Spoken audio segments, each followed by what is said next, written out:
I'm James Walker with Surfing the Change, Conscious Community in Action. And today we have Sabrina Fritz with us, and she's going to share her story of all of the adventures in life that she's been going through and where she's at now and the work that she brings out into the world and how she got into it. So Sabrina, if you could start with how you got into doing what you do and exactly is that?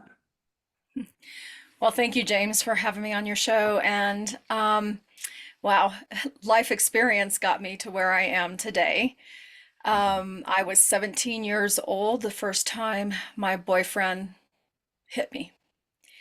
And at that moment, his mother, who did not witness the assault but came to us after, simply told me, "You need to go home." I didn't feel comfortable sharing with my mother what happened or my girlfriends from shame and embarrassment and even guilt. And unfortunately, I forgave him and took him back.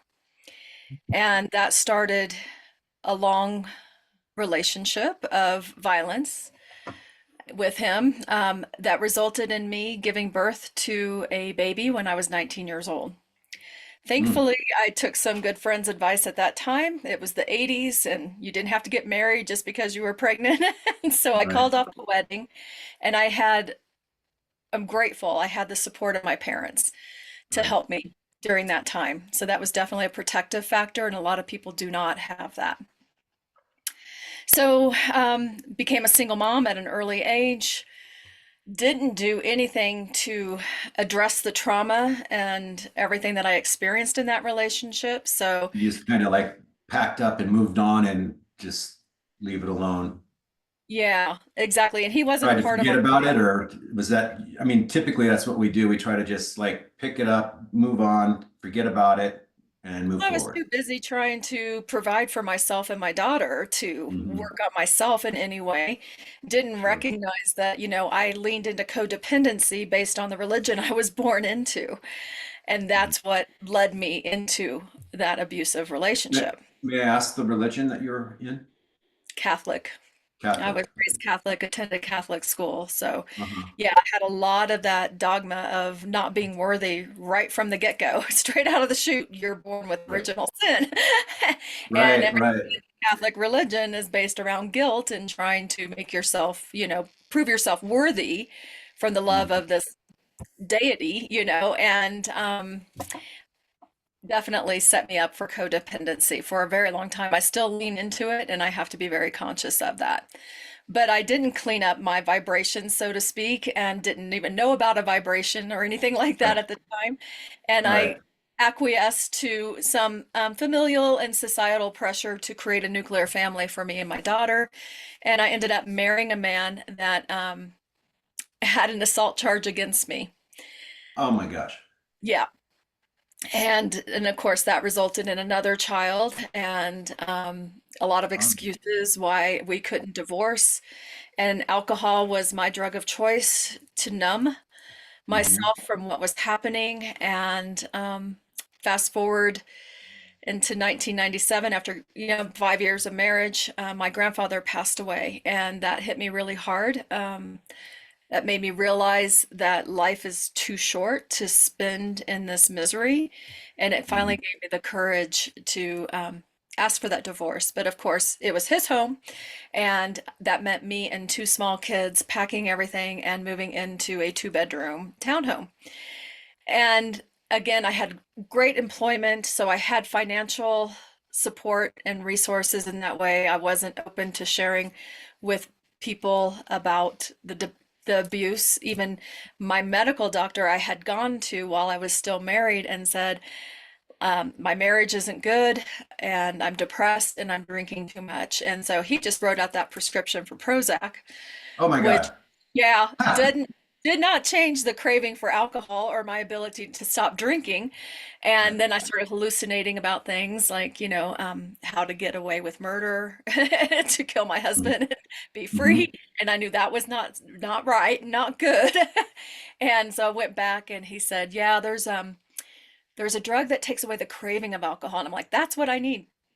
And so he sent me to a psychiatrist, and she just looked at me and said, you need AA, and didn't listen to my excuses. I wasn't outpatient or inpatient worthy, and outpatient didn't fit with the schedule. And so I made 1 week, one meeting a week to AA work, and I worked with a sponsor and I got sober before I could leave that relationship. That's the thing. It's So like you're if I still in the hadn't, relationship trying to get doing your sobriety. yes, Wow. I was still in domestic marriage, domestic violence marriage, and working on sobriety. And it had taken 2 years before I was ready to walk out the door. And that's the thing. When you're in a Wow. 12-step program, they tell you not to get into, out of a relationship, change jobs, move, any of those major life stressors that Hmm. would cause you to maybe relapse.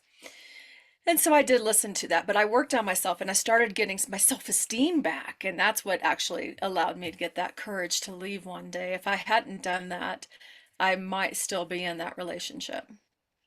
Wow.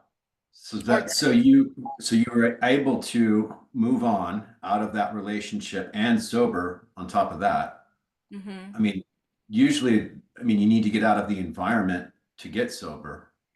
And that's very common. And so all this led to, I want to say I'm married. I just celebrated 25 years in Oh, October. I'm not in a domestic congratulations. violence relationship anymore. Thank you. Yeah, But fast congratulations. forward, I had a rollover accident in 2004. That was my spiritual awakening. I knew I didn't fit in corporate anymore. I started doing energy healing and traveling around this magical playground, teaching others how to do this work, and really loved it. And then I found myself working for a man as his executive director who had a transformational program involving writing a book. And I love traveling and teaching and transforming people's lives. Uh-huh. And then I found out he wasn't paying me correctly, and I brought it to his attention and wasn't getting a response in a timely manner. It was always, well, let's wait till after the holidays or whatever excuse. And finally, I just said, well, I was a consultant. I'm going to stop providing services until we get this Remedy. financial Yeah, aspect worked out. right. And as soon as I made that decision, energetically, I felt the burden and the weight of working for this individual lifted, and I knew it wasn't a healthy environment, and it was time for me to leave. And so he did pay me, and I didn't provide services anymore. But then a few months later, he was still profiting off of my name and my promotion because he had videos on his website featuring me promoting his work, and I did not want my name associated with him anymore. So I asked him to remove that. And then I get an email from his attorney and asking me all kinds of questions about the vendors and all this. And I'm like, I don't work for him anymore. He needs to figure that out himself. Uh-huh. And then I got FedEx showed up at my driveway one day with a packet. And if you're getting an envelope from FedEx you're not expecting, it's probably not a good thing. Oh, And it was a coercive threat with a letter that and another contract. And if I didn't sign this contract, he was going to file a breach of contract lawsuit against me. And I do not take to threats very well. I ignored him, and he did file. He filed a $675,000 lawsuit against me. whoa. Yeah. And so I couldn't find an attorney in his jurisdiction that didn't either have a conflict of interest or Mhm. contract law experience. So it was recommended I take this online crash course, How to Win in Court Without a Lawyer. And that became this was 2018. And so I started studying how to represent myself pro se, which I did. But the emotional trauma that I was experiencing at that time, that's my house he's asking for, at Right. that rate, Uh-huh. was intense. And at that time, I had been, when I left corporate in 2006, I left health insurance behind. I was the benefit administrator, and I saw the corruption between, having an insurance broker and the middleman and then the insurance and the executive offices that I went to, and just knew that. And I think health insurance is kind of an oxymoron. Let's call it medical insurance because it's real Right. sick, or sick insurance is a Yeah. scam. Right. And Death so care.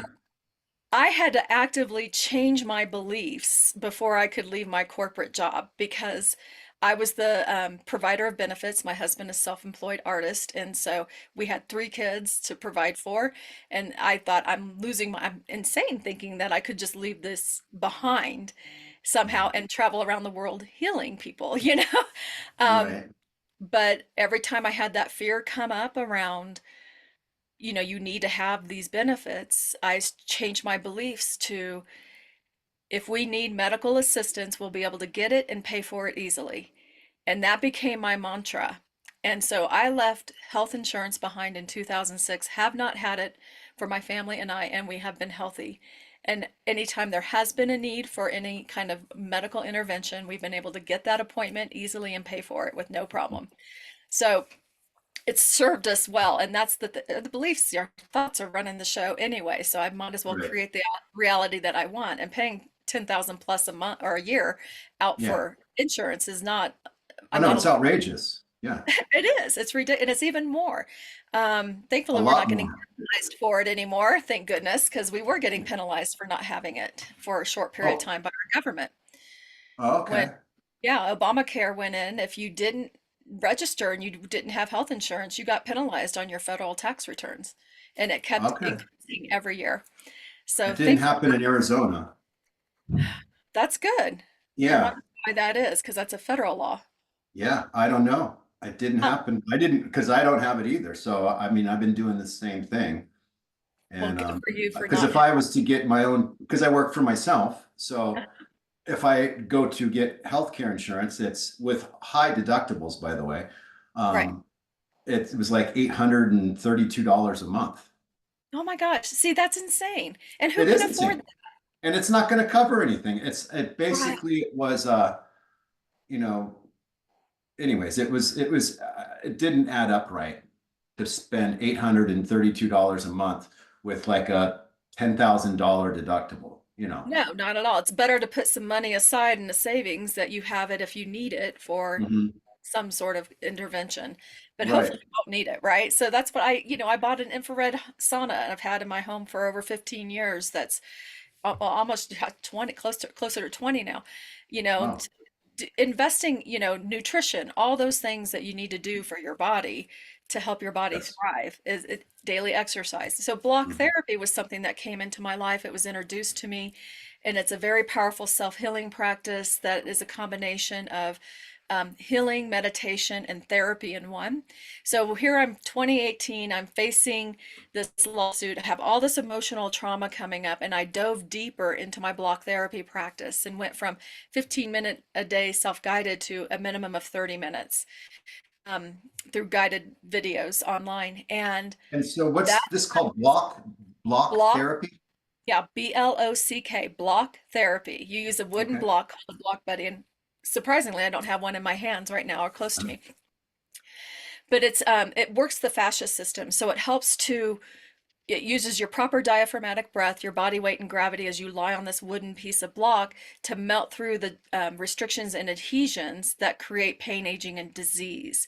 And the creator, the founder in Winnipeg, Deanna Hansen, was introduced to me as a possible client. I was booking speaking engagements for speakers at the time.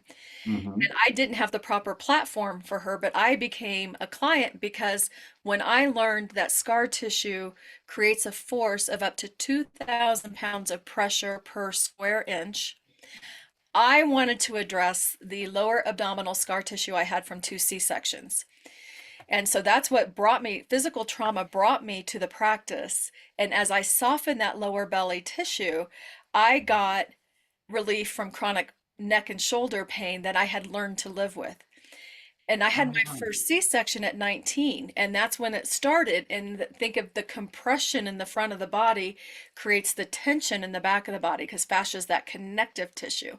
Hmm. And so in 2018, when I dove deeper into my practice, that's when I discovered I had unresolved emotional trauma. I had memories surfacing from my previous intimate partner relationships that were violent.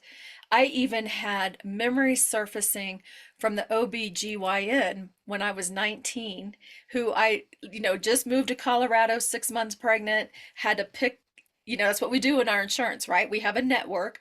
We pick the Mhm. closest doctor in that network, Right. the closest hospital, and that's what I did. And this man was close to retirement. I can still see his bow ties now.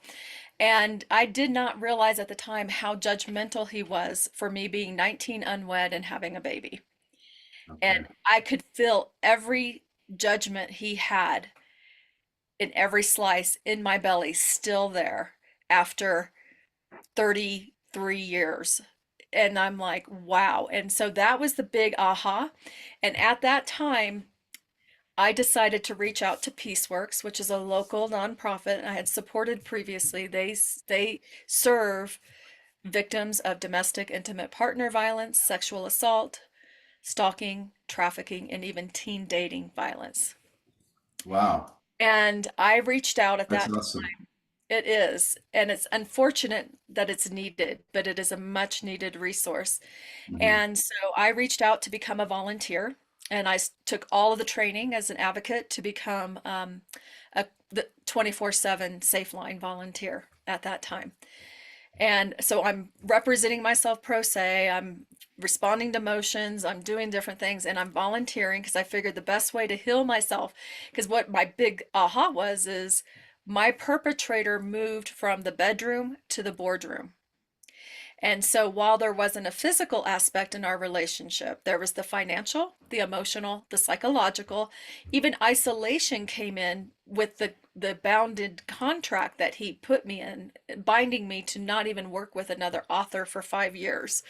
And Whoa. yes, and so with all that, it was a big aha that yes, this abuse can happen even outside of an intimate partner relationship. And I know from my years of energy healing that to heal others heals yourself, right? And Right. so that's why I was like, okay, I want to volunteer. I'm going to help others. And that's how I started with Peaceworks. And I did continue to represent myself. And I did get that lawsuit dismissed. My motion to dismiss was granted after oral arguments in front of the judge with his attorney and myself. And so You're that a was a boss. huge win. Thank you. No, It I mean, I'm listening to your story and yeah, you're a very powerful woman. Well, Very, I can do anything I put my mind to. That, yeah. and I've known that for a long time. And But that you've really time, done a lot of, I mean, I'm listening to your story and I'm just in awe of how deep you were able to go into the inner work as well as how powerful you were in your business. And also being a mother, a single mother, and doing all of that before you got married. I mean, so yeah, you got boss mode going. well, thank you. And yeah, determination, resiliency, all those things. And, I looked at it like the two domestic violence relationships I was in. I left everything. I walked away from a fully remodeled tri-level home, just to get free. So this time I wasn't going to just let this perpetrator win. I Right. was going to defend myself. But of course, that emotional trauma, when I realized I had trauma in my body, unresolved trauma leads Mhm. to lifestyle disease, heart Mhm. disease, diabetes, even. So, lifestyle disease, depression, obesity, and a decreased lifespan. So, of course, then I had to become a block therapy instructor so that I could help other trauma survivors, and we all are. All of Mhm. us have experienced trauma in this lifetime, Yes. release that from their body so that they're not being negatively impacted. And so, yeah, fast forward with Peaceworks, I started as a volunteer. 6 years ago, I accepted a very part-time shelter advocate role 2 days a week. I only wanted part-time, it brought in a little extra money into the house, and I got to help people and feel better about helping others. And in 2022, the former executive director was asked to leave or resign. She resigned, and everyone quit but me. I mean, we have a small team, Mhm. and How I many knew people were on the team, if may I there ask? were 6 people on the team. 6 people. So all of a sudden, 5 people are leaving. I'm Good. staying because, well, I had some speaking engagements for real-time resiliency. I teach first responders and advocates how to connect to their breath so that they're not um, experiencing that vicarious secondary trauma that we do when we work with trauma survivors. And I Mhm. wanted to stay and make sure that I got to do those speaking engagements and then see how things kind of played out. But I was able, while the shelter had to close temporarily because one staff can't run the shelter Yeah. alone, I kept the 24/7 Safe Line going. I kept our wellness program going, which is near and dear to my heart, and Mhm. the non-residential mobile advocacy until I could get people hired and rebuild. And so I'm the executive director today. We're fully staffed. We have a lot of retention. I brought healthy culture into our organization. It was ran by Lack Limited Consciousness previously. So now Mhm. people are actually paid a fair wage for the services that they're providing. And that, avoids part of the burnout and compassion fatigue that can come in with this work. I mean, I started as a what I could jokingly refer to as a paid volunteer at $17 an hour in Wow. 2019, working in the front lines of a safe shelter with up to 15 people in that shelter at one time. And so we've changed a lot of things, including the total number of people we'll allow in a room. This is a 4-bedroom mountain home in Bailey, Colorado, Mhm. along a riverbank. And so we do have that wellness program, and we offer that as a voluntary thing. All of our services are voluntary for our clients so that they can invest in their personal well-being in the time that we have them and learn the tools that they already have access to support them when they leave our shelter. But we started in 1986 and we've always had a safe pets program, which makes us really unique. When I started volunteering in 2018, we were one in 4 shelters in Colorado that allowed survivors to bring their pets with them. Now we're one in 7. So it's moving Mhm. in the right direction because over Mhm. 50% of people will stay in an unsafe living situation because of their pets and no resources to take them with them. Really? That's Yes. interesting. Yeah. And when I left my marriage in 1997, I had to leave a dog and a cat behind because I couldn't bring them to the rental. And so I know how important that emotional support is Mhm. for survivors to have access to that. So we're very proud of our Safe Pets program. And we're in a rural community. So we even have a community member that has 40 acres, a truck and a trailer, and she can transport horses, llamas, livestock if needed Mhm. to her property Really? and foster those animals until they get permanent residency again. That's awesome. You guys, so how many people stay at this place that your home? So we have the 4-bedroom home, and we limit it to one individual or family per Mhm. room. So we have 10 beds. So it depends on, like sometimes we'll have a single parent with 3 kids in one room. Right. So it just Right. really depends on how many children come as well. But we have the non-residential mobile advocacy. And one of the things we did in 2024, under my leadership, we removed the imminent danger criteria for safe shelter. And so that has allowed us to expand our services to people that might have a little bit of time and distance from their abuser, but still are struggling to become self-sufficient. Because Mhm. it takes an average of 7 times for someone to leave their abuser. So going back is often, the feelings don't end just because of bad behavior, first of all. Mhm. So, there's still love there and care Mhm. for that person. But in addition, it's coming up to all those obstacles and barriers towards self-sufficiency. Right. Colorado is extremely expensive, like most places, for Mhm. rental. You're coming from, oftentimes people are coming from a relationship where they weren't allowed to work Mhm. and were controlled financially. That's one of the ways. Substance use comes into it, like in mine, where it's either the person needing something to numb or it's the abuser getting them addicted to substances because it keeps them closer and more Dependent. control. Yeah. So we have a lot of intersections with, the unhoused and substance use and So how long, may I ask, how long will someone stay at one of your facilities? that's a great question. We do not have a specific time. You know, a lot of shelters will have, here's a 30-day program. When Right. we Yeah, were, that's why I'm asking, because if you're trying to get them self-sufficient, to get them into a job that's going to pay and support them, I mean, that's quite a transition, and that's quite a bit of time. And it could take a year or maybe even 2 years if they don't have the education available, and then they have to go to a schooling first to get the education, and then to go out into the world to do the workforce. So that's all those things. And when we had that imminent danger criteria, it was almost like a rotation door, a rotating door of people coming in and out. And if they go back to another shelter, now they're regressing. So all the progress they made is gone.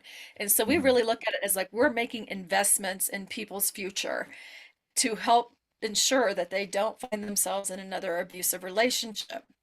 And so what we've done, average stay, it used to be 30 days. Now it's actually about 90 days as a minimum. And we just had one of our success stories move into an apartment, her and her daughter, this past weekend. They were our longest running residents at 8.5 months.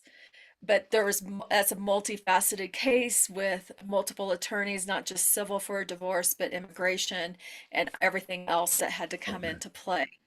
But this Mhm. was somebody who was working already, thankfully. But again, even having that income coming, it's still really hard. And miraculously, a rental showed up in our community, 2 bedroom for 1,000 a month is unheard of. It was like we A put thousand things a out month? in the universe all the time, like we need a miracle.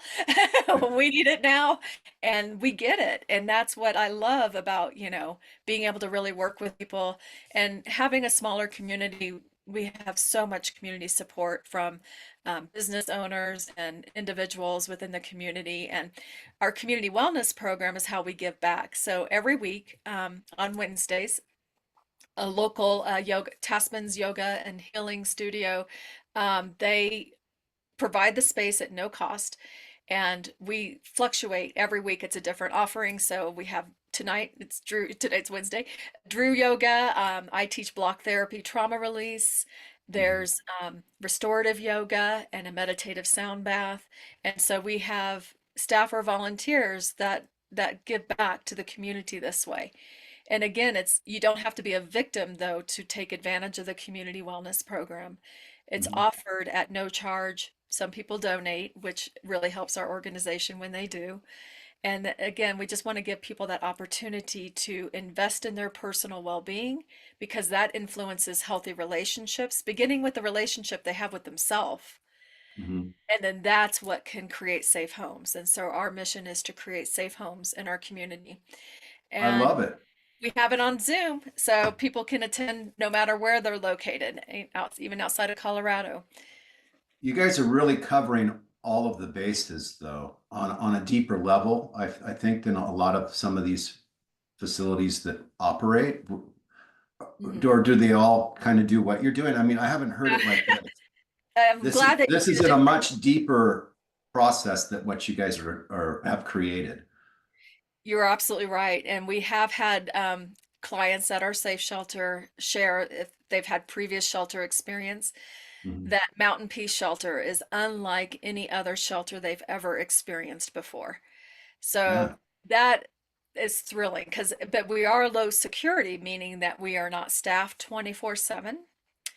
And so some people, especially if they're being tracked in trafficking situations, need a higher security, more industrial type setting where they have cameras everywhere. They have formal check-in, check-out practices and things like that.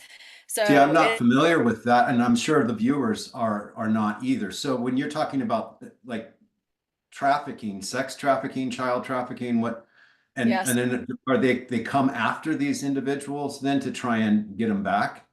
yes.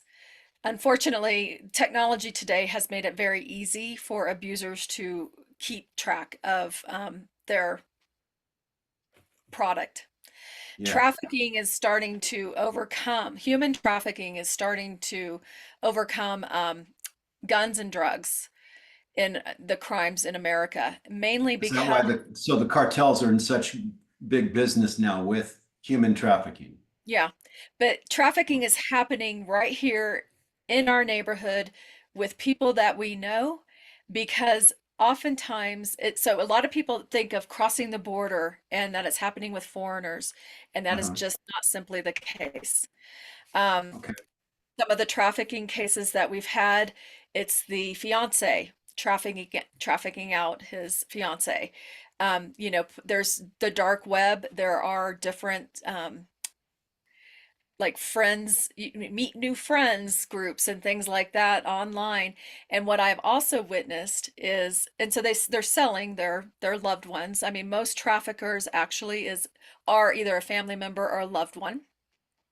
The average Really? age for a trafficking survivor or victim is the age of 7, and that's Oh my horrifying gosh. when you think of that's the average age.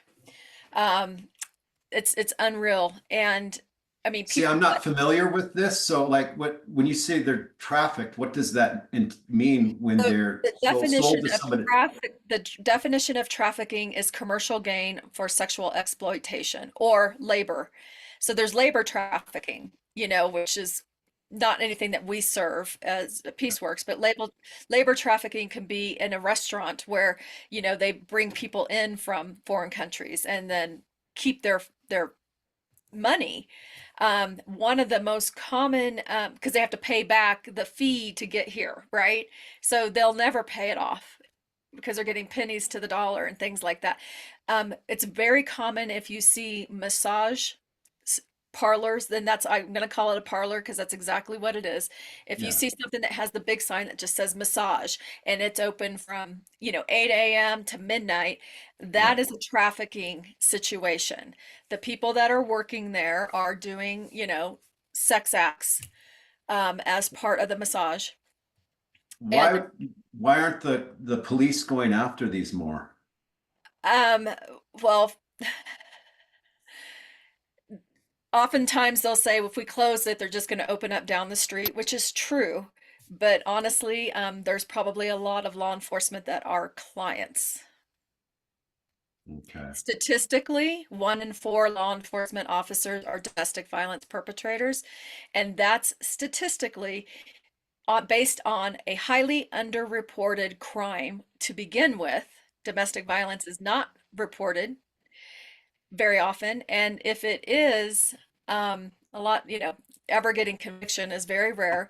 But in addition, we don't know how many it is. So, like when I report a place, there was a place in my husband's strip mall that I knew was a trafficking. I reported it first to the business, the commercial property owners. Hmm. Well, they pay every month. I don't think I've been in there. It's nice. I don't think that's the case, and they just dismissed me. But I knew I Right. could go to the local county sheriff's office and report it. Um, I had to report it to a special task force. And this was reported 5 years ago, easily, Mhm. and it's still there. Okay, so that didn't work. Is there other Right. ways to follow up with that? I mean, if the Not, sheriff's not going to do it, I don't know what you do. there's not much you can do, unfortunately. The thing about trafficking, what bothers me the most, we live in a capitalist society, it is a Mhm. supply demand industry. So until we can address the demand, there will always be the supply. And we have to ask ourselves as a society, we have to become aware of this, of what's happening, um, to really be able to address it. And then, because statistically, you and I, we know somebody, at least one person that supports trafficking. Really? Yes, Huh. right? I need to check my circles then, because I don't want to be a part of this. I know, but again, it I is mean, supply. I'm pretty picky with my friend group though, so I don't Yeah, know, I and know. my It may not clients that be I somebody work that's with. a friend. It could just be an acquaintance, but Right. we all know somebody. And that's Wow. what is terrifying. It's the same thing about domestic violence. It used to, what happens behind closed doors, that's a family matter. We don't want to Mhm. know about it and all that stuff. Right. Um, and it can be very hard, especially in a rural community. So we do have a domestic violence response team. Peaceworks heads up for Park County. It's a rural county, so it's like the size of, I think, Rhode Island, but has 17,000 people. So it's very ranch oriented, spread out. I Right. do find it very alarming. It's, 45 minutes from the biggest population in Bailey, which is where I live closer to Fairplay, where the county seat is, and the courthouse and the sheriff department. That they don't even patrol between, they don't have the money to patrol Mhm. between 9 p.m. and 9 a.m. It could take Right. up to 2 hours for somebody to respond to a 911 call in the middle of the night. Um, so Wow. what we do instead of pushing against what's happening, we have to change from within, right?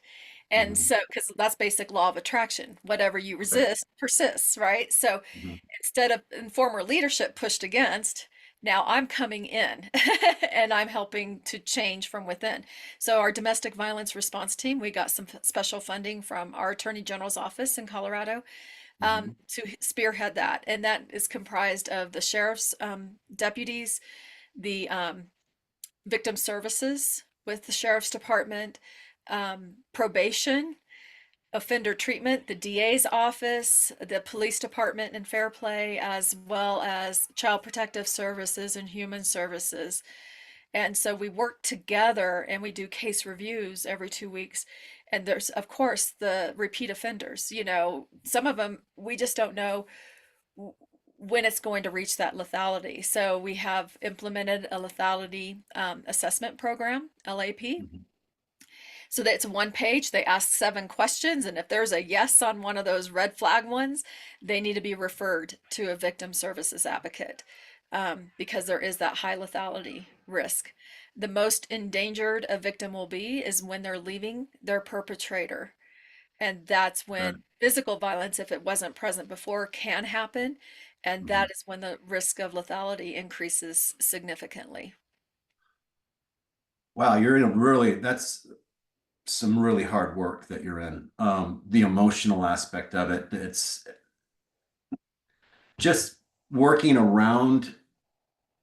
I've stayed on the outside of that. I'm good with a lot of things, but when it comes to like the children getting hurt and the abuse, that's where because I've worked with clients who were part of the child protective services and they used to share their stories. And I said, I understand, but I can't listen to that. It's just really, really tough work, which means then that the individuals that are doing it, if they don't do their own inner work, it's just going to kill you.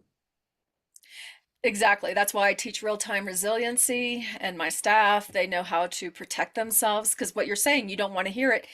That's how Mhm. trauma works. Trauma either is something that happens to you directly, that you experience directly, or you witness happening in real time, Mhm. or you hear about it later, right? Which is why I haven't watched the news in over 20 years. There's nothing the news can share with me that's going to make me feel better. Mhm. And Right. so, you know, we have to care for ourselves. Self-care is kind of just a throwaway topic now. But Mhm. it's essential, and finding what works for each individual is important. Yeah, Um, I'm actually very interested in looking into the block therapy. I've never heard of that before. And me doing body work for over 30 years, I mean, that's an energy work. So I'm like listening to you explain that. And yeah, you really caught my interest on that. well, I love the practice so much, and I teach once a week to the public. Um, It's by way of also just introducing people to the work. Because again, I can't teach enough classes. I was the first person to actually offer classes in Colorado starting Okay. in 2020. And so it's So still, this is relatively new then? there's nobody in Arizona because I had to look that up for somebody right now. It is relatively new. It's Deanna Hansen's been practicing it for 20 years. She's a certified athletic therapist in Canada. And Mhm.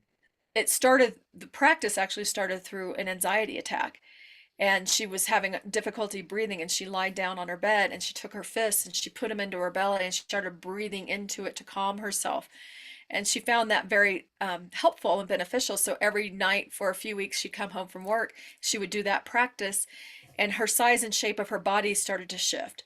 She was doing like 400 sit-ups a day trying to get her belly smaller, and it just kept getting bigger, but she didn't understand fascia and compression. So most of us are shallow chest breathers, stress, overwhelm, anxiety, Absolutely. Yeah. um, being in a, fight and flight, being in an Right. unsafe No, most vibration. people breathe from their chest and not their belly. So Yeah, yeah, about but 90%. So when you learn to breathe through the diaphragm and predominantly through your nose, you become a predominant nostril breather in this practice. Both the mhm, inhalation and exhalation through the nose, that gets 6% more oxygen to your cells by breathing through your nose. It mhm, activates your prana because the receptor cells for pranayama reside in your nostrils. So that connects you to your creator. mhm. And when you focus on the longer exhalation in this practice, which the exhale is the most important phase of your breath, it's the driver that pushes out the toxins and the byproducts from functioning, even the harmful, negative, emotional trauma that gets trapped in the body. So we have to really focus on exhaling out the past.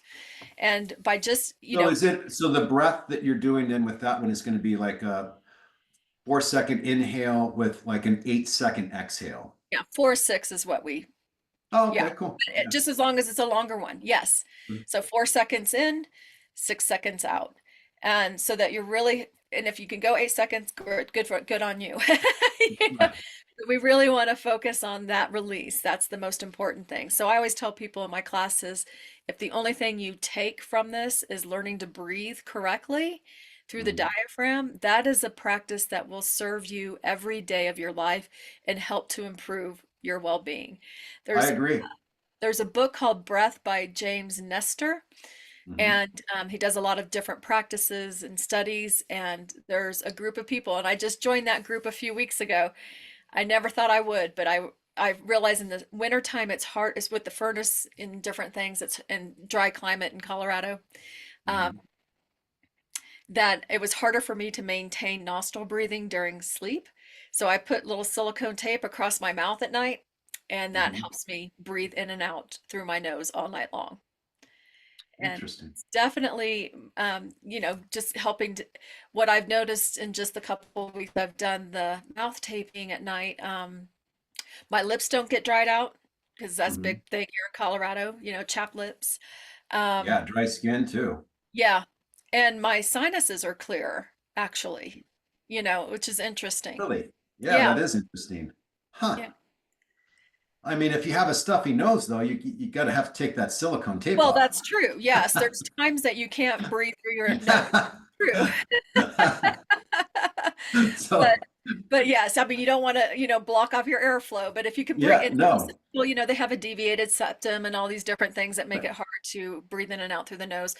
But Mhm. there's different blocking positions we can do on the face, to lift the sinuses up and create that space and create more symmetry in the nostrils to Mhm. allow for that. So there's a small percentage of the population that have become paradoxical breathers.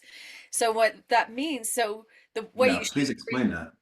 well, so the way you should be breathing in is inhale slowly through your nose, the belly and the side ribs and back expand. You want to think barrel breath as you take in that breath.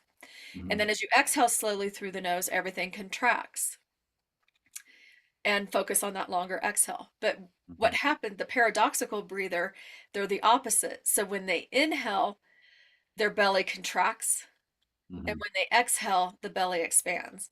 And Mhm. my theory, and I don't know if it's true or not, I just have a theory that Mhm. that is, if you're a paradoxical breather, it's probably because of society's expectation that we should have these nice trim waists and we're always holding the stomach in. And so we're Mhm. not allowing the stomach to expand with the inhalation. And Mhm. it's interesting phenomenon because the larger you can allow your belly to expand with the inhale, the smaller it will actually be. But people Really? don't want to be out in public Right. expanding the belly with that breath. And so, but paradoxical breathers, you can get trained. It's like a habit. You just Mhm. start to shift your awareness around that. Yeah. I So, remember when I had to shift my breathing back in 95. I was doing massage school at the time. And mhm, that's when I had to retrain myself to do belly breathing. And it was a lot of work yeah. because every moment of the day you had to stay attentive to the breath because it would immediately go up to the chest. Hmm. And then if you're driving and you're or stress or anything that happens around you, you immediately revert back to the chest breathing. You're So you right. have to, even with all the years of experience of breathing that way, I still have to stay attentive to it. Otherwise, you'll catch yourself shifting up to the chest and you're not breathing in as much. It's shallow breathing. So it's definitely it's an awesome practice, I would say, for mindfulness, being self-aware. Absolutely. And it's critical that we do that, I feel. A lot of times when you tell people it's just as simple as becoming aware of your breath, Mhm. it's autonomical. They don't even think about it. It's just happening. Why should they even focus on it? But it Right. becomes so much powerful when we do. And some Mhm. of the things that help me to tip to that predominant nostril breather is, have a mindfulness bell app on Mhm. my phone that would chime once randomly once in an hour. When I would hear Mhm. that, I would check in, where's my breath? But you're absolutely right. Instinctively, the Mhm. body holds the breath when we experience pain, fear, and stress. But Mhm. it's in those moments that we need our breath the most. That's when it becomes critical. So if Yeah. you can just have that awareness, oh, I'm feeling stressed or I have this pain, and you breathe into the pain, it really helps to exhale the pain from the body, so I agree. I agree. It's just sometimes it's hard for us when we're going through the thick of it.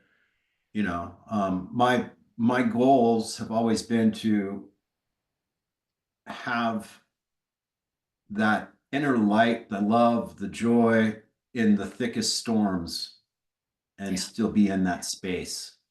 And it's not easy.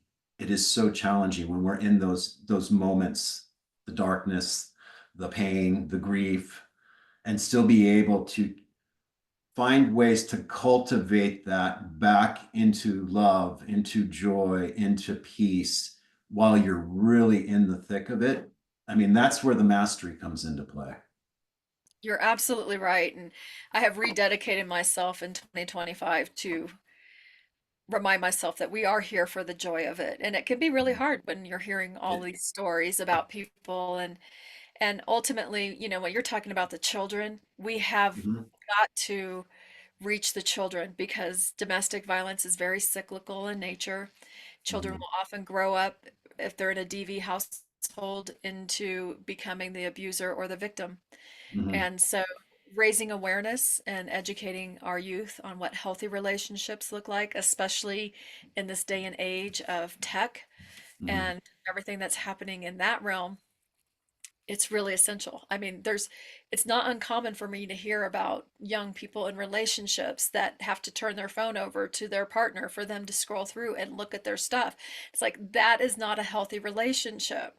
I don't even Wow. know the passcode for my husband's phone, and I don't need to know Mhm. the passcode for my husband's phone. Right, If I do, then we have bigger problems than me needing to know right. the passcode. And Well, it so, sounds like you finally have a very healthy relationship and a marriage, so I applaud you for that, for sticking to your goals and your dreams and to actually have a healthy relationship. I mean, most people, I don't like to put it into categories, but it's a lot of work. And oh, so, it's definitely a lot of work. There's no yeah, doubt about it. yeah. And But I'm if sure you do the work, you'll get the results. exactly, exactly.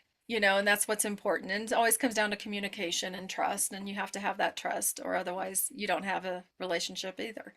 Yeah. Um, but I am, teaching the youth, that's probably the hardest thing because schools are a little resistant to us coming in and presenting on some of these heavy topics. I mean, these are heavy topics that we're dealing with. And so we have to find creative ways to do that and to reach them. And, we made our safe line text friendly so that people can text instead of calling. And we can serve a teen dating violence survivor starting at the age of 15 in our safe shelter. So we can provide shelter to those teenagers if they're in that need. So are these teenagers without parents or the parents the abusers?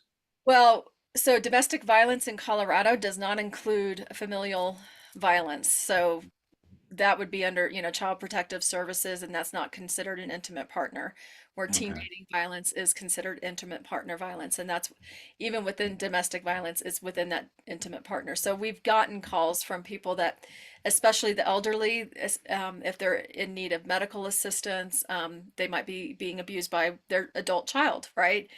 Mm. That doesn't fall under domestic violence in the state of Colorado. There might be other states in which that is considered domestic violence.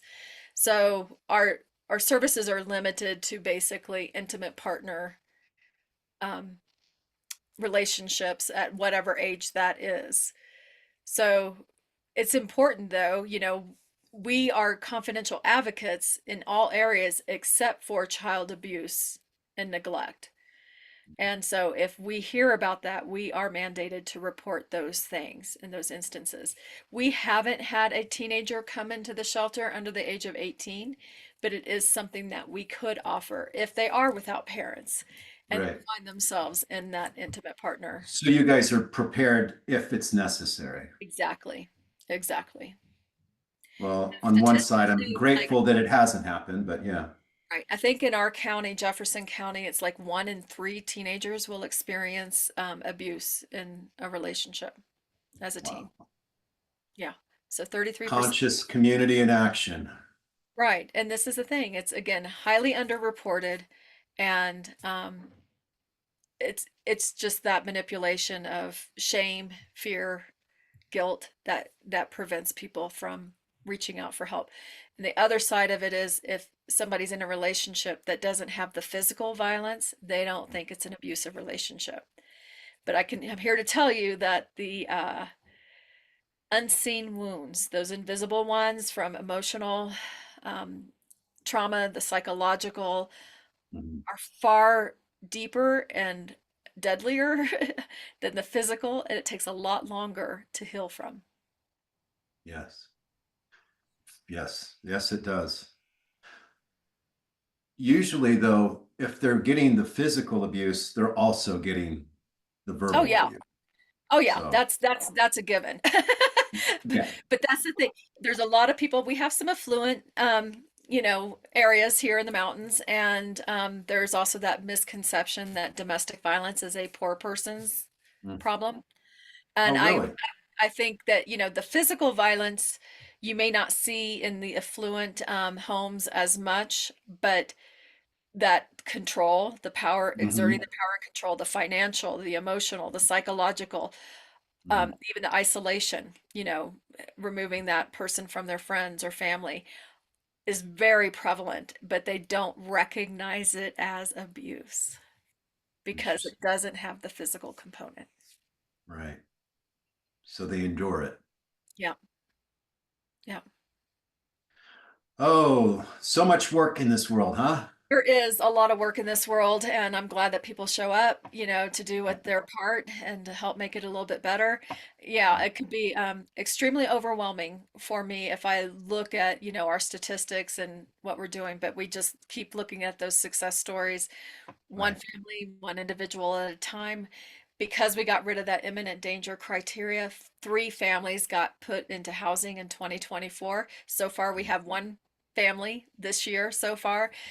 So we're doing really good stuff, and we're making sure that people, aren't just treated as a number, because Right. I could check boxes all day, but our grant funders are actually more pleased to see that while we're serving fewer people, Mm.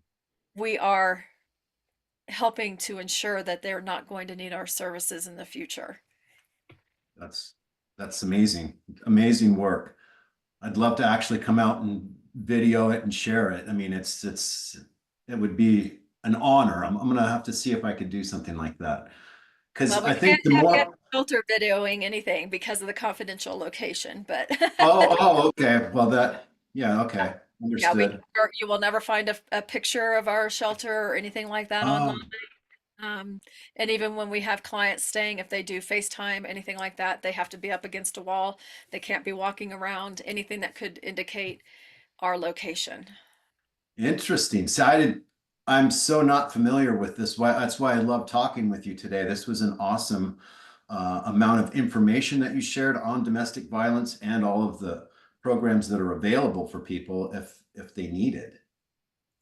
Yeah. And I'm so glad that, we rose above that little setback in 2022 and are better than ever and providing higher level, higher quality service. And our staff is doing very well. That revolving door has stopped, and creating a healthy culture for the organization, for the staff.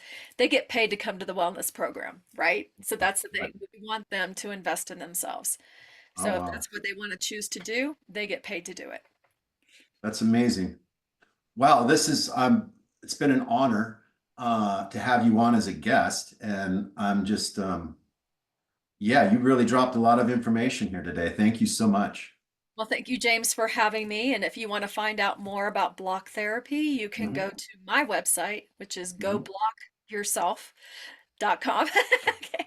And even if you scroll down to the bottom, there's a 20-minute stress reliever video that you can start today that's offered through block therapy using a rolled up towel instead of the actual wooden block. So that's a way to mhm, get trained in that proper breathing, the diaphragmatic breath. uh-huh. And if anyone and any of your listeners want to help support PeaceWorks, we always welcome that. And our website is peaceworksinc.co, like Colorado, not Okay. .com, but peaceworksinc.co. Very well done. Thank you so much. So this is James Walker with Surfing the Change. What's your action?